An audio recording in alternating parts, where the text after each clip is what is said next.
data pemilu tuh, semisal inputnya aksen, apakah keluarannya pasti aksen?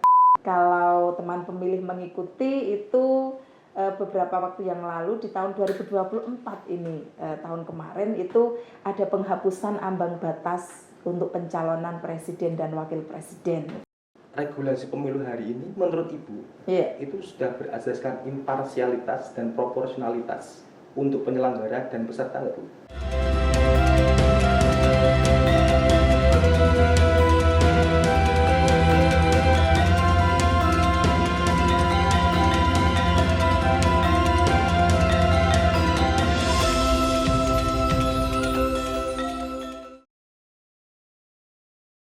Pari putih rambute, nek Jumatan milih sing cepet rampunge. Pemilu kuwi hajat gede, ayo dijogo rame-rame. Halo teman pemilih, selamat datang di Tutur Demokrasi, program yang membahas segala hal tentang kepemiluan dan dinamika di dalamnya, yang disajikan secara interaktif, terarah, dan tentunya ikut serta dalam mencerdaskan kehidupan berbangsa. Kali ini kita akan berbincang dengan sosok yang menggenggam erat core bisnis dari KPU di wilayah DIY. Beliau adalah mastermind di bidang teknis penyelenggaraan pemilu. Tanpa berlama-lama, beri tepuk tangan yang meriah untuk Ibu Trimulatsih, Ketua Divisi Teknis Penyelenggaraan Pemilu KPU Daerah Istimewa Yogyakarta. Selamat datang, Bu. Halo. Di Tutur Demokrasi. Ya, halo, terima kasih. Terima kasih atas waktunya. Ya. Sehat, Bu? Sehat, Mas Gilang, apa kabar? Alhamdulillah sehat, Bu. Sibuk apa hari ini? Hari ini kegiatan rutin di kantor, nanti ada Zoom dengan kabupaten kota dan mengerjakan hal-hal rutin lainnya. Oh, hal rutin keibuan ya tentunya. Bu, Ya. Penasaran untuk saya sebenarnya. Perkenalan seorang ibu-ibu ini, Ibu Trimulatsih ini di dunia kepemiluan itu berawal dari mana sebenarnya? Iya, ya terkait dengan bagaimana saya akhirnya terjun di dunia kepemiluan gitu ya. Dulu, jadi sewaktu saya masih kuliah, ini pertama kali mendengar KPU, karena KPU pada waktu itu memang pertama kali dibentuk itu dengan personel dari di luar partai politik itu kan di tahun 2004, sehingga pada waktu itu saya masih kuliah, kemudian tergerak hatinya untuk ikut berpartisipasi menjadi anggota panitia pemilihan kecamatan. PPK. Jadi karir saya berawal dari PPK. Nah, kemudian setelah itu melakukan pekerjaan di hal lain di luar kepemiluan. Kemudian setelah itu masuk kembali menjadi penyelenggara pemilu, yaitu di KPU Kabupaten Kulon Progo selama 2 periode. Selama 2 periode. Kemudian setelah itu ya di KPU provinsi hingga hari ini. Oke, PPK Temon berarti ya, PPK Temon, karena Ibu putri asli begitu. Iya, betul sekali. Bu, ini penasaran untuk semua, juga untuk saya pribadi. Divisi yang Ibu ampu ini secara nomenklatur saja itu sangat melekat dengan pemilu, karena mungkin satu-satunya divisi di KPU ini yang menggunakan nomenklatur pemilu di dalamnya. Di luar sana pasti banyak pertanyaan yang menggema terkait itu. Ketugasan apa saja Ibu yang Ibu lakukan dan divisi Ibu lakukan selama di luar tahapan pemilu dan pemilihan? Ya, tentunya tahapan pemilu sudah kita lalui dan seperti kita tahu bahwa di DIY ini baik pemilu maupun pemilihan ini bisa berjalan dengan sangat lancar, sangat sukses, kondusif, damai itu. Dan pasca kegiatan kepemiluan itu ada di divisi teknis itu ada 3 hal yang kita lakukan saat ini di DIY dan juga di KPU Kabupaten Kota. Nah, diantaranya adalah terkait dengan seiring dengan kemajuan teknologi informasi, maka kita juga akan membuat yang namanya digitalisasi data pemilu dan pemilihan, itu yang pertama. Kemudian yang kedua terkait dengan melakukan review terhadap kegiatan teknis yang sudah berlangsung dan juga review terkait dengan peraturan-peraturan terkait dengan teknis. Kemudian yang ketiga, kegiatan rutin yang dilakukan adalah terkait dengan bagaimana mempersiapkan KPU Kabupaten Kota ataupun internal KPU sendiri jika ada anggota dewan yang berhalangan karena kan untuk anggota DPRD provinsi atau DPRD kabupaten kota sudah ditetapkan, sehingga misalnya ada yang mengundurkan diri, ada yang berhalangan tetap, itu ada mekanisme penggantian. Nah, kita mempersiapkan KPU kabupaten kota melakukan itu supaya ketika ada proses penggantian antar waktu misalnya dapat dengan cepat dilaksanakan. Itu Mas. Iya, terima kasih. Mungkin terkait tadi dokumentasi data dan pergantian waktu ya Bu ya, PAW itu nanti kita simpan dulu nanti karena kita akan bertanya ke tempat lain dulu. Mungkin di luar sana tuh banyak masyarakat yang belum mengetahui karena mungkin pemilu hanya tahu pada hari H. Ya, benar kan? Itu kan jamak terjadi. Sebenarnya untuk teknis penyelenggaraan pemilu itu berawal dari mana Bu? Kalau waktu pemilu, dia itu mengampu apa saja, tahapan apa saja di dalam pemilu? Ya, yang namanya tahapan teknis kepemiluan kan, yang namanya teknis itu kan benar-benar sesuatu yang sangat relate dengan lapangan ya, dengan bagaimana pemilu itu dilaksanakan. Benar.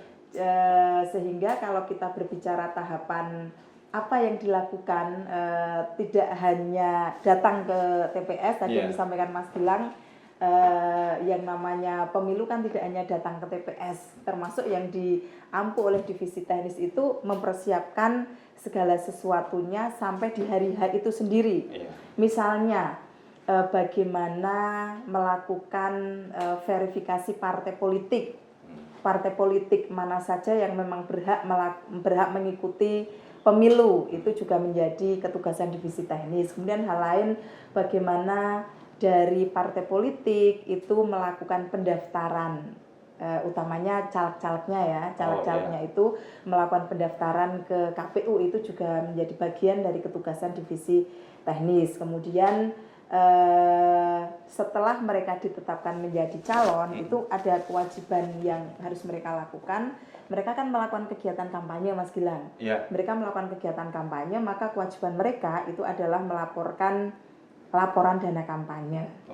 Kemudian barulah nanti di hari H itu hari pemungutan suara, kemudian dilanjutkan dengan rekapitulasi, di mana rekapitulasi kan berjenjang ya, di tingkat kecamatan, kemudian di tingkat kabupaten, kemudian di tingkat provinsi sendiri. Untuk pilkada tentunya hanya selesai di tingkat kabupaten. Karena di DIY ya? Iya, untuk khusus DIY ya, betul. Khusus DIY ya Bu ya. Jenjangnya cukup panjang ya Bu ya, untuk pemilu di Indonesia ini. Terkait kita mungkin akan berbicara sedikit mengenai regulasi pemilu dan pemilihan ya Bu ya. Mungkin ini secara garis besar saja karena tidak terlalu kita fokus pada hal itu pada hari ini. Regulasi pemilu hari ini menurut Ibu itu sudah berasaskan imparsialitas dan proporsionalitas untuk penyelenggara dan peserta nggak Bu? Iya. Kalau berbicara terkait dengan regulasi pemilu kan kembalinya tetap ke Undang-Undang Nomor 7 ya. Undang-Undang Nomor 7 tahun 2017 itu yang sudah digunakan di 2 kali pemilu berarti ya. Pemilu 2019 dan pemilu 2024. Nah, tentunya untuk regulasi itu sendiri, karena seiring dengan berjalannya waktu, dinamika masyarakat kan tentunya berubah, Mas Gilang. Dinamika masyarakat berubah, kemudian misalnya keinginan partai politik juga tentunya seiring dengan berjalannya waktu itu mengalami perubahan. Sehingga kalau kita mengikuti, kalau teman pemilih mengikuti berita di media misalnya, itu kan ada beberapa yang melakukan melakukan judicial review terkait dengan undang-undang itu sendiri. Kemudian ada beberapa putusan MK yang sampai hari ini itu belum dilakukan revisi di Undang-Undang Nomor 7, sehingga di tahun 2025 ini revisi Undang-Undang Nomor 7 merupakan salah satu yang prioritas di Dewan. Ini nanti menjadi hal yang memang harus disegerakan, dan salah satu contoh ya Mas ya, yang dimana memang sangat perlu Undang-Undang Nomor 7 ini direvisi atau dirubah gitu ya. Di antaranya adalah terkait dengan kalau teman pemilih mengikuti itu beberapa waktu yang lalu di tahun 2024 ini, tahun kemarin itu ada penghapusan ambang batas untuk pencalonan presiden dan wakil presiden. Iya, yang awalnya untuk bisa mencalonkan itu harus memiliki berapa kursi, 20% kursi di parlemen, ini kan putusan MK tidak perlu ada ambang batas. Sehingga hal itulah yang nanti saya kira menjadi salah satu hal yang penting untuk dimasukkan di dalam revisi Undang-Undang Pemilu Nomor 7 tahun 2017. Itu contoh kecilnya, dan contoh banyaknya Mas, banyak sekali. Banyak sekali ya, banyak sekali Mas. Bu, kita tunggu saja. Terkait ambang batas itu berarti nanti berlakunya di 2029? Iya, tentunya. Prakteknya di 2009 ya? Iya. Karena kemarin ketika MK memutuskan itu kan sudah di tahun 2024 dan proses pencalonan sudah berjalan. Sudah berjalan. Iya. Setengah tahapan pemilu ya kemarin itu. Iya, betul. Sehingga kan tidak mungkin ada proses pencalonan lagi, tidak mungkin. Jadi nanti di tahun 2029 termasuk putusan-putusan MK yang lain. Oke Bu. Ya. Mungkin kita sedikit flashback ya Bu ya, ke pemilu dan pemilu terutama. Ya. Menurut Ibu, dari evaluasi pemilu kemarin, kita berkaca dari pemilu dan pemilihan kemarin itu, apa sebenarnya bahan evaluasi untuk kita? Dari sisi regulasi atau pelaksanaan yang perlu ditambahkan ataupun bahkan dirubah untuk sebagai pelaksanaan di masa depan? Ya. Ya, kalau itu hal yang sangat konkret di DIY. Iya, di DIY aja. Iya, itu kaitannya dengan regulasi alokasi kursi dan daerah pemilihan, Mas. Di mana sebenarnya ada putusan MK yang mengatakan bahwa dapil di provinsi utamanya itu dikembalikan ke KPU. Jadi tidak dimasukkan di dalam undang-undang, tetapi dihitung ulang, ada proses penghitungan ulang seiring dengan penambahan jumlah penduduk itu. Itu yang sebenarnya harus berubah. Termasuk yang dapil di DIY ini di pemilu 2024 idealnya itu sudah mengalami perubahan idealnya. Hanya kemudian karena undang-undangnya belum berubah sehingga tetap daerah pemilihan yang lama meskipun ada perubahan jumlah penduduk yang seharusnya itu bisa menggeser alokasi kursi untuk beberapa kabupaten kota. Itu sih yang paling krusial. Itu ya Bu ya. Iya, yang kedepannya itu perlu berubah. Perlu berubah ya. Karena berimpact langsung di DIY. Dan bisa memastikan ada potensi konflik kalau memang dibiarkan seperti itu Bu ya. Ya, yang jelas itu tidak sesuai dengan prinsip-prinsip penyusunan dapil. Tuh. Ya. Melanggar prinsip itu, sehingga memang harus dikembalikan ke aturan yang sebenarnya. Gitu Mas Vila. Mungkin kita akan sedikit terkait dengan dokumentasian data pemilu Bu. Bu, ini sedikit dari saya. Terkait data pemilu. Data pemilu tuh semisal inputnya A-aksen, apakah keluarannya pasti A-aksen juga? Terkait dengan data pemilu. Ya, apakah dia kalau inputannya A-aksen, anggaplah A-aksen, apakah nanti outputnya harus A-aksen? Kalau kita berbicara yang namanya hasil pemilu, tentunya iya. Hasil pemilu itu kita tidak memproduksi angka, tetapi kita hanya menyalin saja apa yang ada dari bawah, misalnya dari TPS, kemudian ada rekap di kecamatan, rekap berjenjang itu ya kita hanya menyalin Mas. Tidak mungkin kemudian kita merubah angka itu sesuatu yang tidak bisa. Karena ya selain memang sebagai penyelenggara kita harus memiliki prinsip-prinsip yang kita harus memegang teguh, prinsip jujur, adil, imparsial dan lain-lain, itu tentunya memang tugas kita yang namanya melakukan rekap data itu kan hanya menyalin saja data yang sudah ada. Oh, oke Bu. Masih terkait dengan dokumentasi pemilu ya Bu ya. Mungkin kita sebagai suatu lembaga ini mungkin menyadari bahwa mengcapture suatu dokumentasi pemilu dan pemilihan itu bisa menjadi bahan kaca benggala bagi kita untuk bahan evaluasi dan juga menatap masa depan.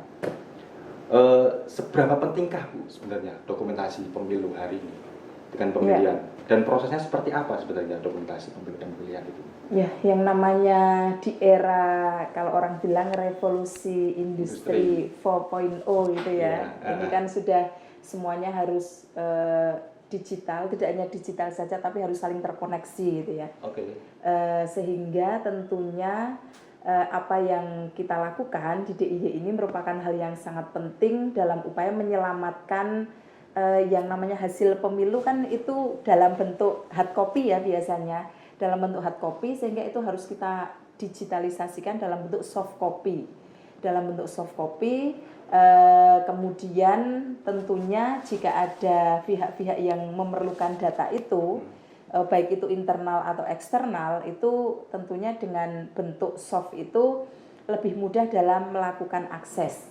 Termasuk juga nanti misalnya ada sistem informasi yang akan membuat misalnya bank data. Kan seandainya dari DIY sudah menyiapkan data itu dalam bentuk soft, tentunya akan lebih mudah nanti untuk membuat link ke bank data itu. Apalagi sekarang kan RI juga sedang sedang berupaya untuk mensukseskan yang satu peta data itu. Jadi itu salah satu upaya kontribusi kita selaku Saktra Provinsi untuk berpartisipasi di dalam upaya mensukseskan program satu peta data itu. Bu, terkait data tadi, apakah semua data itu boleh dikonsumsi publik? Untuk tentunya ada penilaian dulu Mas Gilang. Ada penilaian apakah data itu bisa dipublish atau enggak. Tetapi yang kita maksud dengan digitalisasi data ini semua data yang kita miliki. Jadi itu bukan untuk konsumsi eksternal dulu, tetapi lebih ke penataan internal dulu. Manajemen data berarti? Manajemen data dulu. Setelah itu nanti dipilah dan yang dapat mengeluarkan data itu tentunya nanti dari PPID-nya, dari yang memang lebih concern terhadap pelayanan publik dengan mengeluarkan informasi-informasi ke masyarakat. Kalau dari ketugasan teknis yang saya sampaikan tadi lebih untuk menyelamatkan data untuk kepentingan internal. Kalau untuk publish-nya itu nanti ada di ranahnya PPID. PPID Bu ya. Bu, ini pertanyaan pribadi dari saya Bu. Silakan. Bu, sebentar. Bu, kita kan sudah melalui beberapa pemilu. Pasca reformasi ya tentunya ya. 2004, 2009, 2014, 2019, 2024. Di setiap pemilu pasti ada pembahasan revisi. Apakah itu kita belum menemukan formula yang tepat untuk manajemen pemilu di Indonesia? Yang namanya society itu kan selalu berkembang ya Mas ya, selalu berkembang. Kemudian juga sebagai negara, sebagai salah satu bagian dari negara dunia, tentunya kita tidak bisa berdiri sendiri. Apa yang terjadi di negara luar tentunya akan berimbas juga di negara kita. Sehingga itu bukan berarti kemudian belum menemukan formulasi yang tepat. Kenapa kemudian undang-undang itu dirubah, kemudian dirubah lagi, undang-undang dasar aja dirubah kan?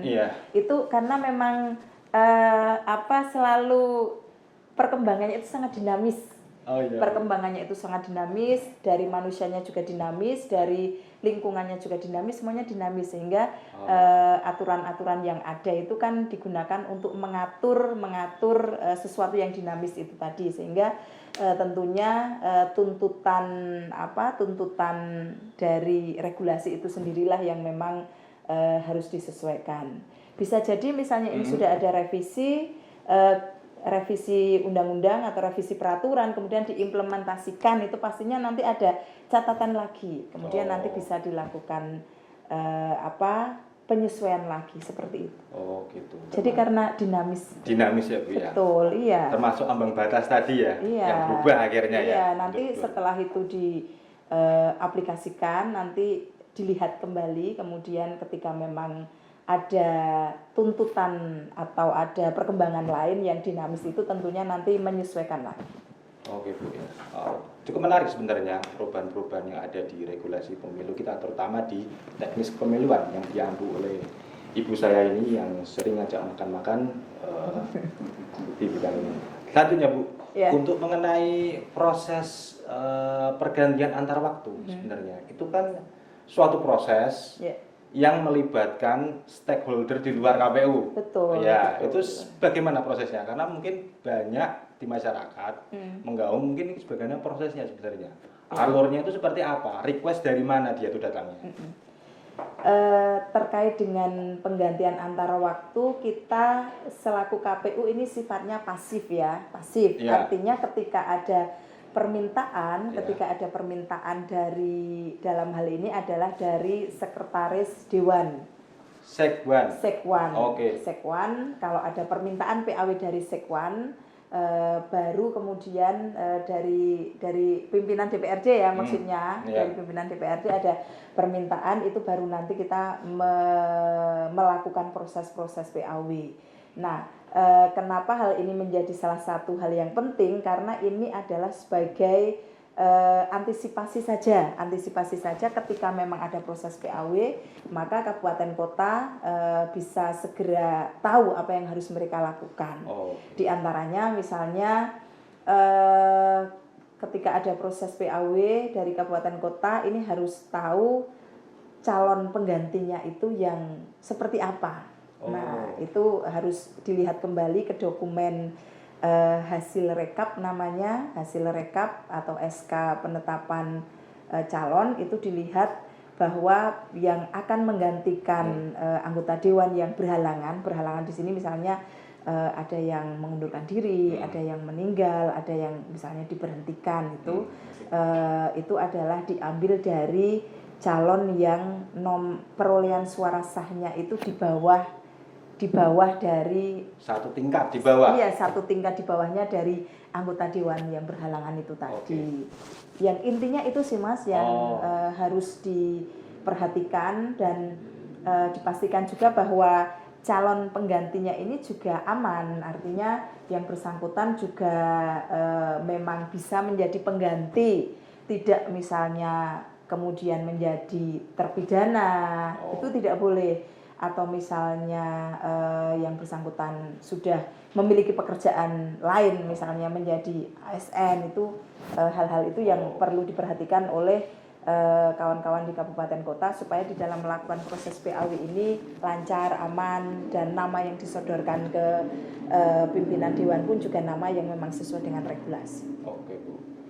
Berarti data itu penggantinya satu tingkat di bawah itu apakah aksesnya diberikan hanya untuk parpol tertentu ataukah masyarakat bisa melihat sebenarnya penggantinya siapa, itu bisa melihat ya masyarakat? Kalau data itu merupakan data yang untuk umum. Untuk umum, iya. berarti masyarakat bisa mengakses. Kalau masyarakat, nah ini juga pentingnya masyarakat untuk tahu bahwa cara hitung-hitungnya seperti itu.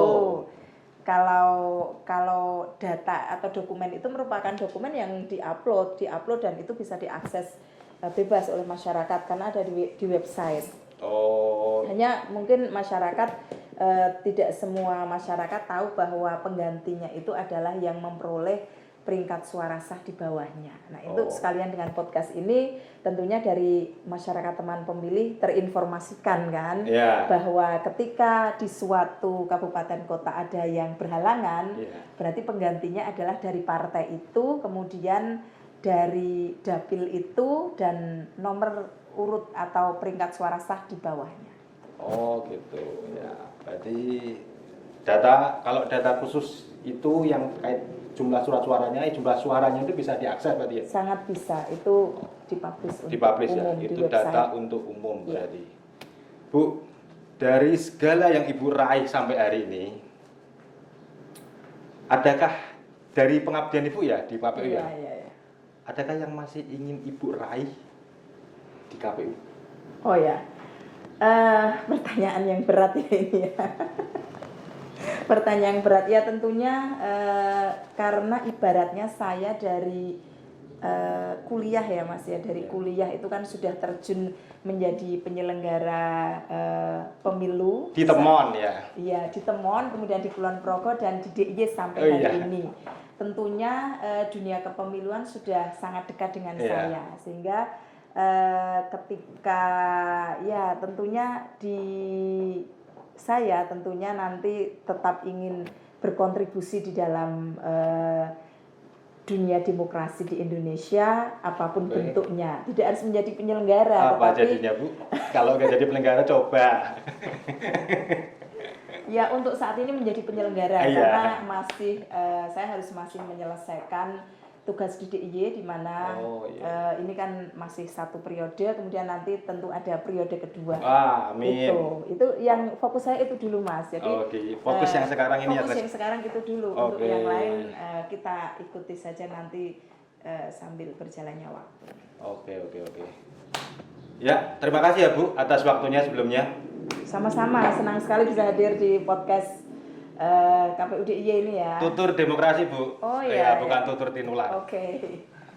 Ya, kita telah di penghujung seri kali ini yang tentunya membahas tentang khususon di teknis kepemiluan. Mungkin sebelum kita tutup, ada yang ingin disampaikan Bu untuk teman pemilih atau calon teman pemilih bahkan? Monggo silakan. Ya, baik untuk teman pemilih dimanapun berada, utamanya yang ada di wilayah daerah istimewa Yogyakarta, tentunya terkait dengan kegiatan kepemiluan ini, utamanya untuk demokrasi, untuk seluruh warga masyarakat di DIY, teman pemilih, bahwa demokrasi itu sesuatu yang memang dekat dengan kita. Sehingga tentunya ada beberapa program dari KPU nanti yang akan tetap dilaksanakan terkait dengan bagaimana penguatan demokrasi di lingkungan di DIY, sehingga nanti tentunya partisipasi dari kawan pemilih semua untuk terus bagaimana terlibat aktif di dalam kegiatan demokrasi dan untuk mengetahui sedikit tentang demokrasi itu nanti bisa terus melihat dari website resmi dan juga media sosial di KPU DIY. Tentunya kami akan terus menginformasikan tentang bagaimana demokrasi, bagaimana kepemiluan itu melalui website dan laman ya dan medsos di KPU DIY itu Mas. Oke. Terima kasih. Jangan kapok untuk mampir di Tutur Demokrasi, Bu. Tentu Ketemu bisa. saya. Oke, sebelum kita akhiri, jangan lupa untuk selalu memantengin setiap sosial media kita di KPU DIY. Dan juga khusus untuk YouTube, silakan untuk komen, share sebanyak-banyaknya, dan mungkin kritik dan saran di komen ya. Atau mungkin untuk suggest narasumber atau bintang tamunya, silahkan juga untuk teman pemilih. Dan sebelum berakhir, Tutur Demokrasi. Istimewa. Saya Gilang, sampai jumpa di episode berikutnya.